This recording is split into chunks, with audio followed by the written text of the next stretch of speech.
Okay. There we go. Well, actually, this should be, is it Spark?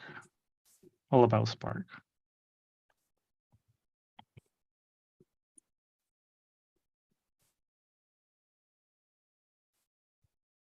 Let's go with this.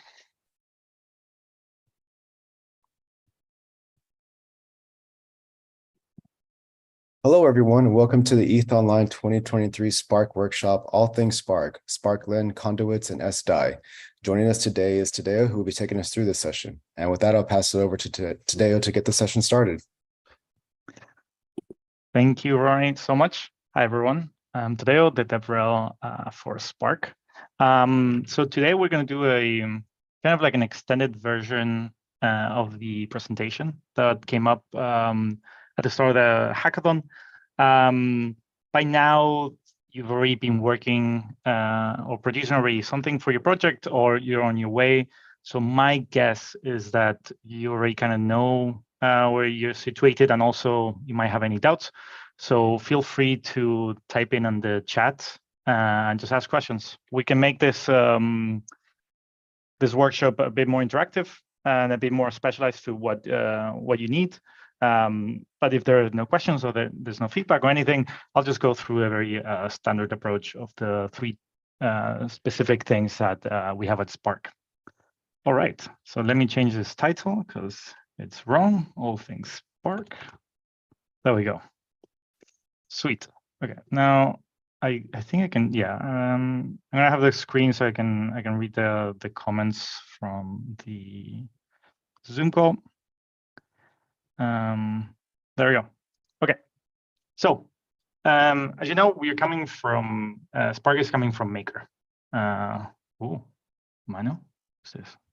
Who's in my thing? Oh, okay, it's a Zoom thing. Okay. It really came from a initiative from Maker to actually push more innovation to the outer edges, and this is when we come to Spark. Spark is multiple things, but for the most part, I'm in the wrong presentation, people. I'm really sorry. I had something. There we go. This is the one. Yes. Okay, there we go. So we all know Maker. Hopefully everyone knows Spark. Knows DAI. Spark is essentially, in our case, what we want to do is improve the utility of the DAI ecosystem as much as possible. And how we're doing that? Mainly right now, building DeFi infrastructure. So there's three main pieces of components that also are kind of mapped into specific prices for ETHOnline 2023. So we're going to go through the three of them, and then whenever you have questions, please stop me, and we can go a little bit more in depth about it. So first one is going to be Spark Conduits. Conduits is really the next generation technology to provide liquidity into the market. The idea is that Maker, previously with CDP vaults, you have users basically opening positions and then sending that DAI to different places in the market. But let's take the use case of another protocol that has a DAI market. If that DAI market would have, let's say it's a lending pool, it's a lending market, so people are putting DAI in there and borrowing it. If there's not enough people putting DAI or depositing DAI for people to borrow, the interest rate will increase, right, based on utilization. Now, the idea is here what you're expecting is someone in the market to go to Maker, open a collateralized position at Maker, mint some DAI, and then put this DAI into this pool, thereby lowering or meeting that demand for DAI.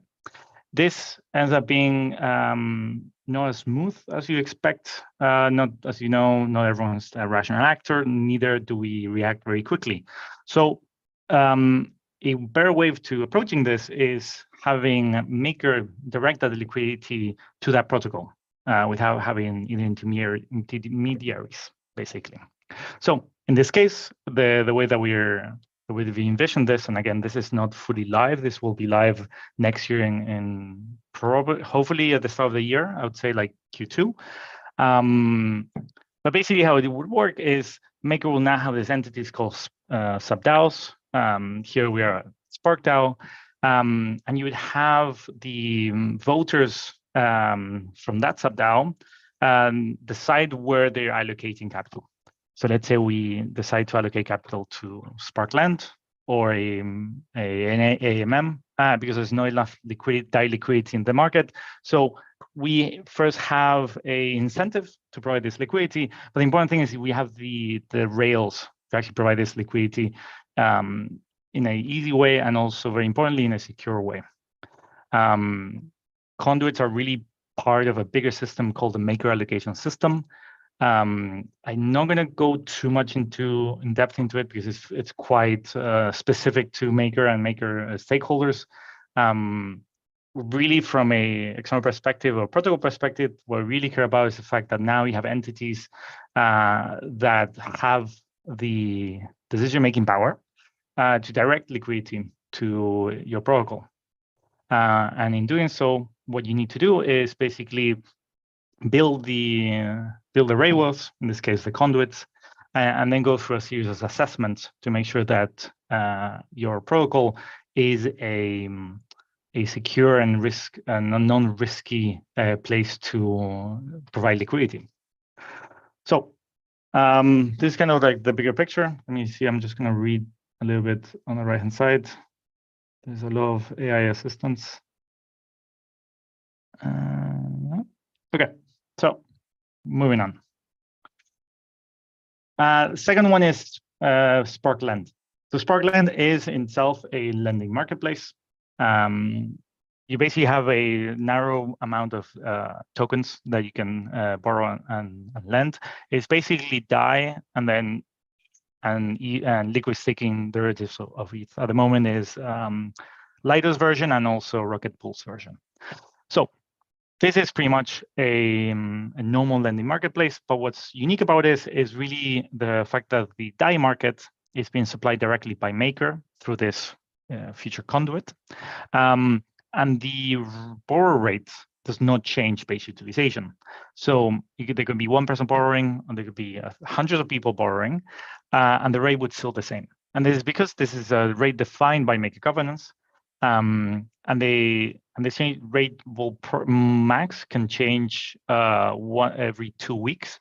You can already see from the last few months that this is not really the case. It's pretty much every couple of months that actually the rate changes. So what's the value of this?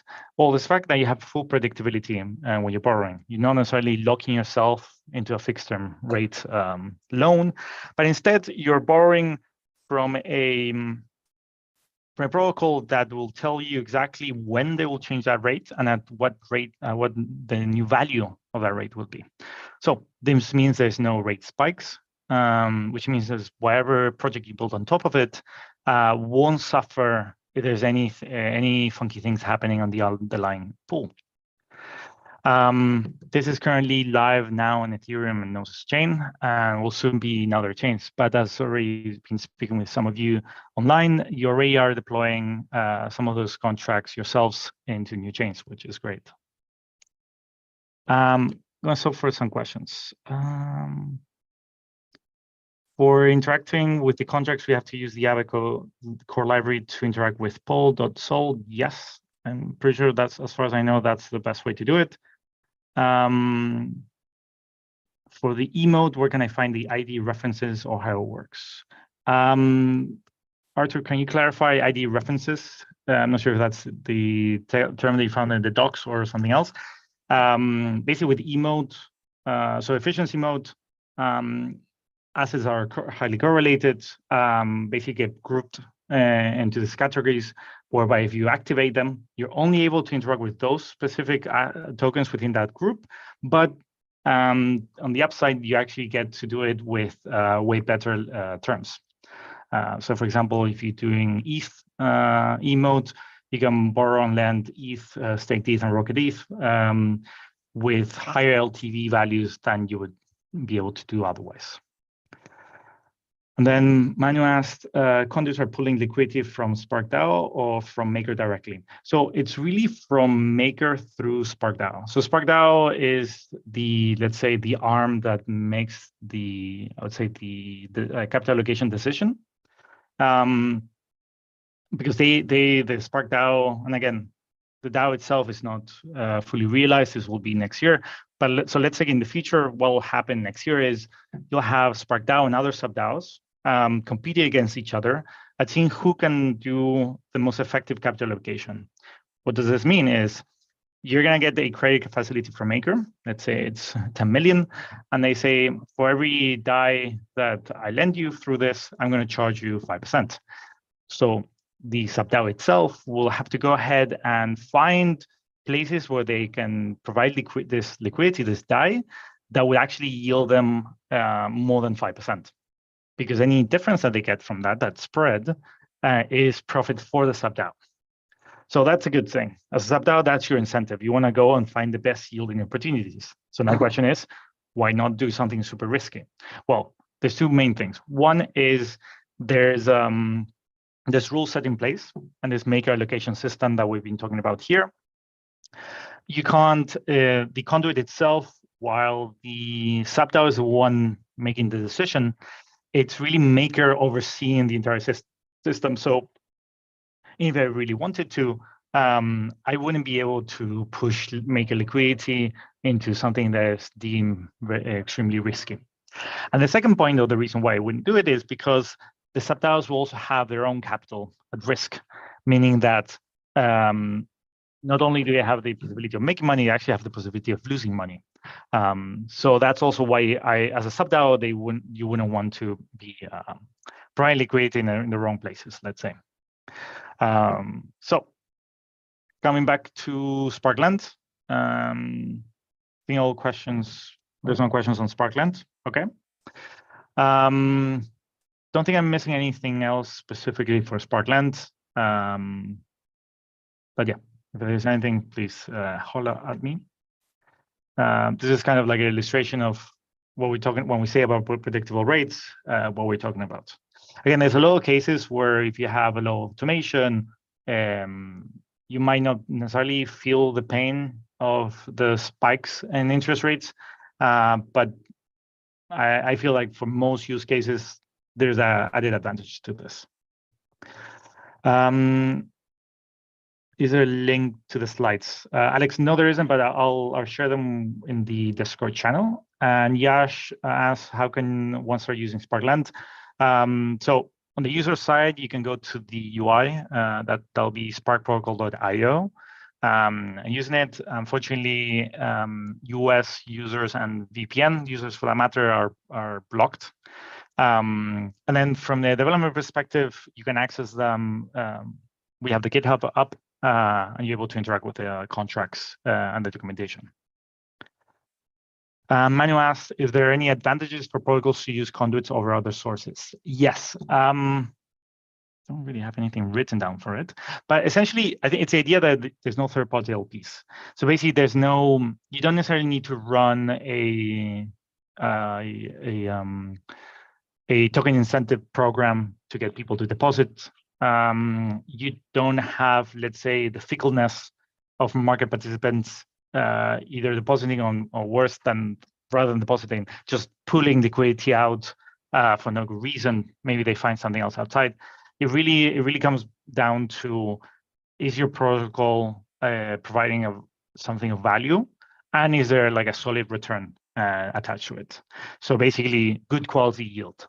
And that's really all that the subDAOs would really need to make their investment decision. Of course, it'll depend. Let's say there's quite a range of places where you can provide this liquidity to. So when the market is a little bit, let's say, on the riskier side, I would expect subDAOs to probably try to push towards more risk-averse investments. And when the market is a little bit more free and it's like open, and there's, let's say, the overall riskiness of the market is lower, then those subDAOs will start looking for, again, there's the range of risk, let's say, is quite big.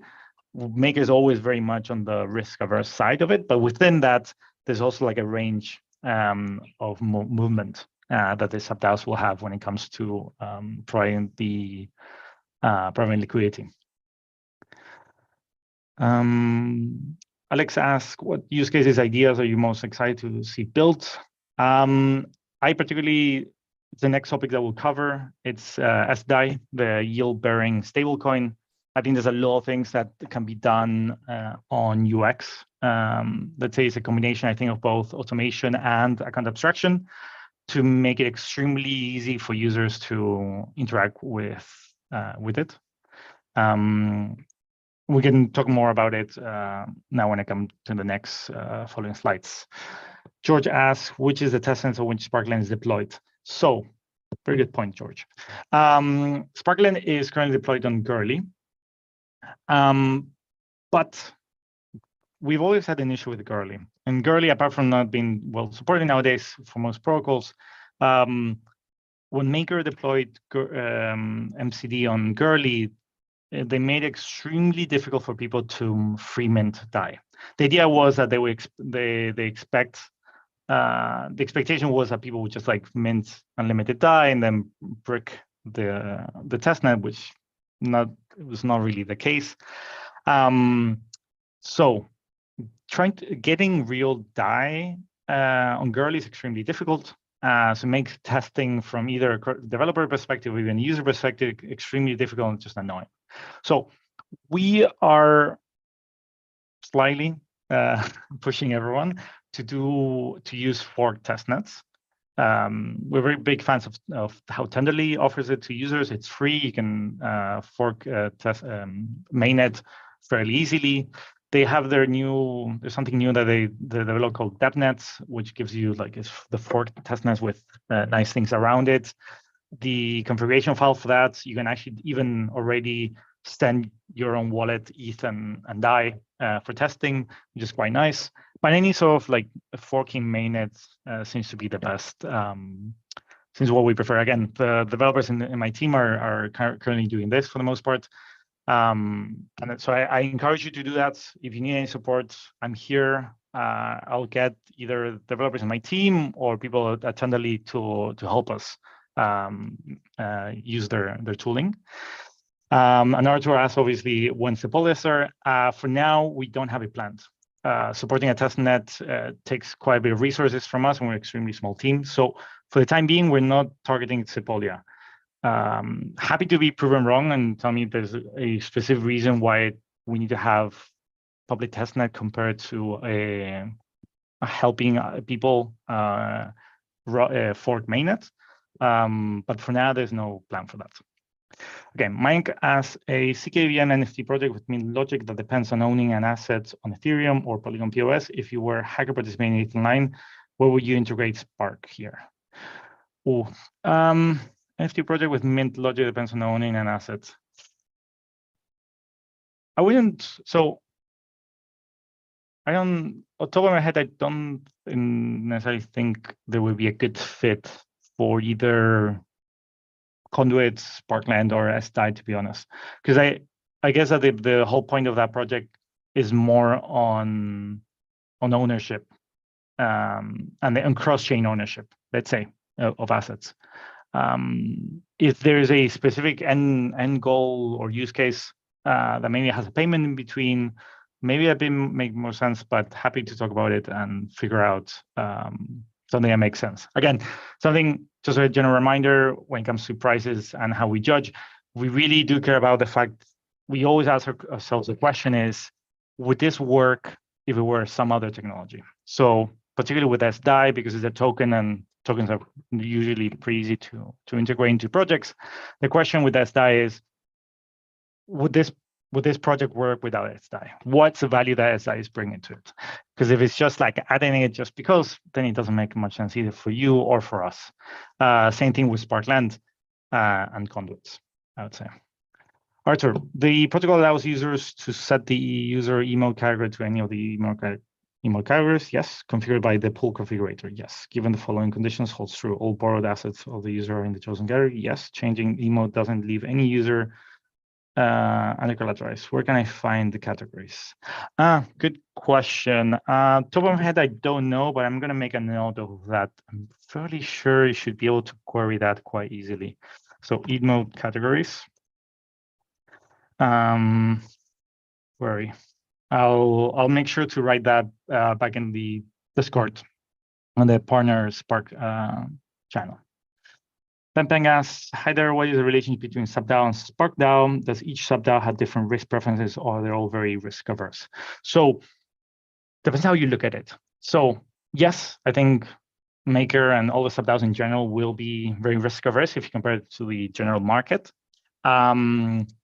Within so there's a concept in finance called senior loans or senior or something. Basically, you have junior and senior. Usually, the junior tranche or the junior portion of the loan of the asset will pay a higher yield, but it will have a higher risk, higher risk of not being able to pay or defaulting.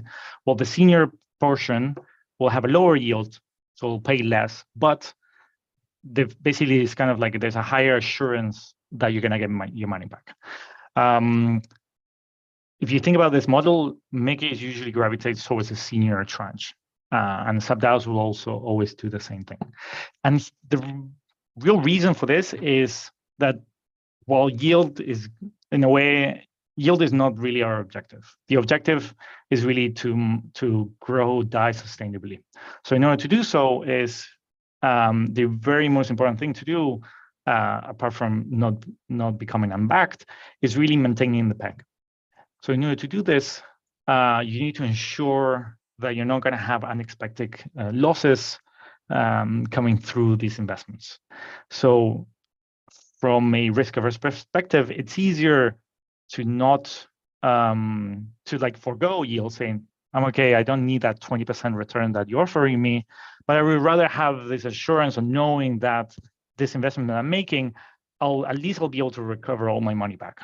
Maybe I don't make that much money, but at least I recover what I put in on my principal. And then every subDAO, so the differentiation between subDAOs, so at this onset, it will be more about domains. So for example, SparkDAO is more focused on DeFi, while there's other subDAOs that are more focused on real assets. I think in the long-term horizon, they'll kind of do everything. It makes sense. Why would you not try to do what your competitor is doing? But the main thing would be the decision-making process or the governance process that each subDAO has. So really, really boils down to who is better at making capital allocation decisions, let's say. So to simplify it even more, it's saying who can allocate capital in a way that makes the most amount of money, but also in the most risk-averse way possible. Pablo asks, we can use Gnosis for sDAI, right? It's a very good question. Yes and no, I would say. So Gnosis, so the sDAI that is in Gnosis is not really, it's not a canonical sDAI, let's call it. It's the Gnosis. So it's DAI bridge to Gnosis is called xDAI. This technically would be called sexDAI. Let's call it sexDAI. The connotations are not an issue. So the sexDAI contract is different from the sDAI contract, mainly because the sexDAI contract, what it does really is it receives the yield from DAI in the Gnosis bridge in Ethereum for the full amount, but then only gives that yield to users that have opted in or basically stake their xDAI into that contract in Gnosis. Slightly different. I would say you can go ahead and use it, and it will still honor it from a hackathon perspective. But I would say make sure that your project would still work if you're using the original sDAI. So I think it really boils down to sexDAI is designed to always yield slightly higher than the real sDAI. Just because you expect that not 100% of the people that bridge xDAI into Gnosis will also want to stake it. If your project depends on that difference between sexDAI and sDAI, I would say then let's have a better talk about this. Like what exactly is the goal? But if it worked with either one, then I'm totally happy with that.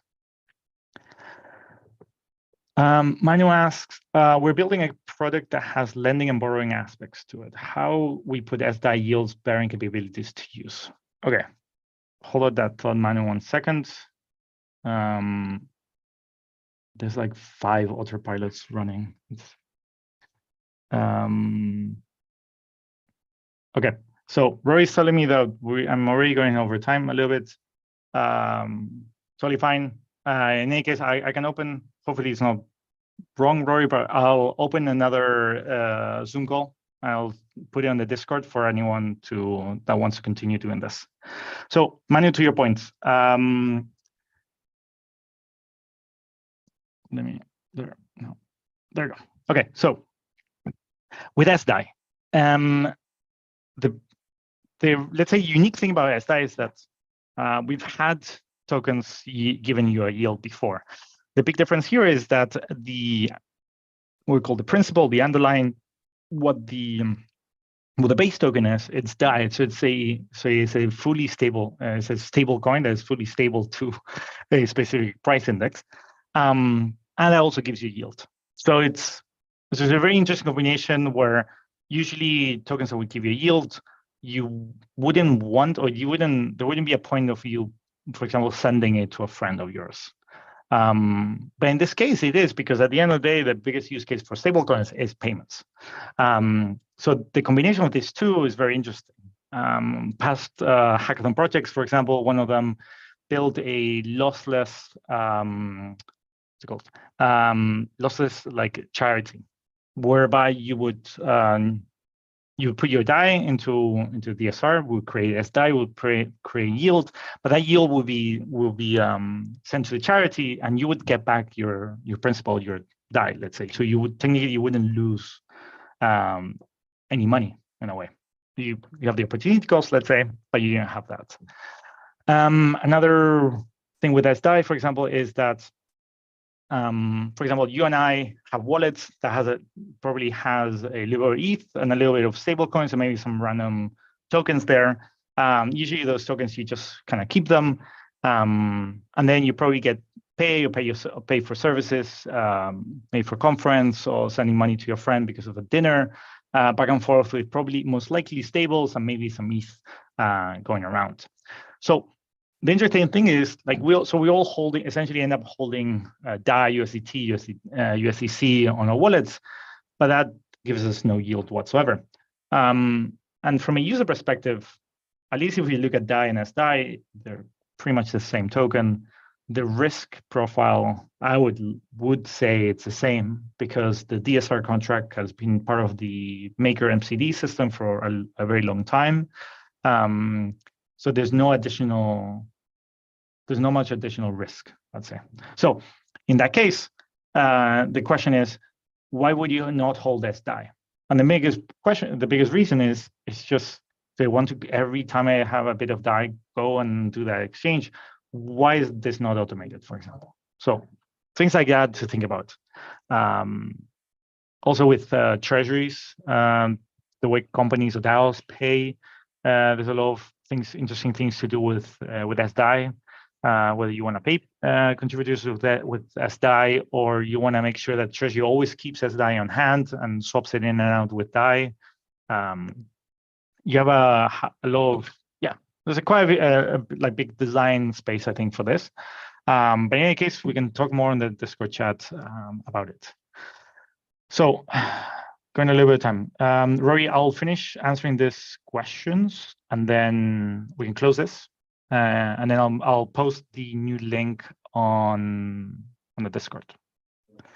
Fred asks, regarding sDAI contract, I deposited 100 DAI in Gurley, and I could see I got 97.9 sDAI. Is there any tax applied by the sDAI contract? Why did I not get 100 sDAI? Very good question. The most important reason is because sDAI is not rebasing. So what sDAI is, DAI is equal, sDAI is equal to DAI plus yield. The way that this yield, you can see it through the SDAI, is that like the price of the token increases steadily. So a good way to check this, Fred, is if you go, depends how you want to do it. Also, you can just look at it in the DEX. For example, if you go to CowSwap and you input your SDAI amount, you'll see that the DEX will want to give you a higher amount of DAI that you give them as DAI. And the other one, a little bit more cumbersome, but I quite like it, is if you go to the sDAI contract, there's one of the, you can go go to the contract section, go read contract, and then there's two functions that are really nice, which is called convert to shares or convert to assets. So in this case, assets are DAI and shares are sDAI. So if you do convert to assets, there you can input the amount of shares or sDAI that you have, let's say 97, and you'll see that what you'll get back is actually 100 DAI amount. So they'll basically be calculating based on the ratio. Okay. Oh, Rami, yes. So I mentioned CowSwap, but in reality, you don't necessarily need to exchange sDAI in a DEX. You can do it directly in the contract. There's no slippage, there's no fees or anything. So you can, because essentially what you're doing is you're depositing or you're withdrawing DAI from that contract. And then you're pushing in and out the, basically the sDAI that represents that. I just gave the example of CowSwap just because, again, it's just easier to see the exchange rate, I'd say. I'll keep answering questions.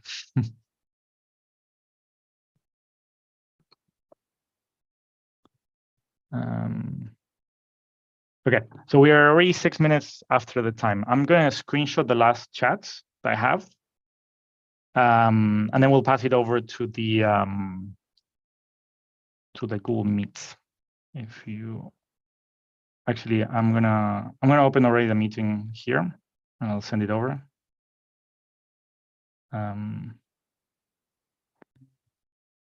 Where is this? There. Okay, so I'll see everyone in the other, and then we Google Meets, and yeah, we can wait like maybe 5 minutes, and then we can kick off again. Awesome. Oh, sorry. I send it to you already. Thanks. Yeah, no worries, no worries. But yeah, thanks for the great presentation. And yeah, everybody, if you still want to stick around, click on the Google Meet link to continue the conversation. Unfortunately, we can't stay that much longer, but this was really great, great workshop at THEDAO, and thank you all for everybody asking your really great questions too. But yeah, just a reminder that project submissions are due this Sunday, the 22nd. And yeah, if you have any further questions, continue to reach out to your partners in their Discord channels. Yeah, great. Thank you all. Have a great rest of your day.